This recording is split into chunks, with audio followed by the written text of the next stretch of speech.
This video will help you pair the RF key wireless controller with the RFDALI unit. First, remove the battery from the device. Press any buttons to fully discharge the device. Insert the battery. The red indicator light will turn on. At this point, press and hold button 1 until the indicator light turns off. Then press the prog button. Select a button on the remote and assign it a function. Exit programming by pressing the prog button briefly.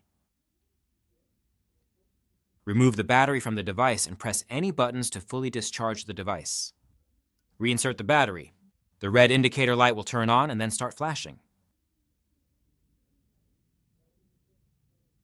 Once the indicator light stops flashing, you can control the paired devices.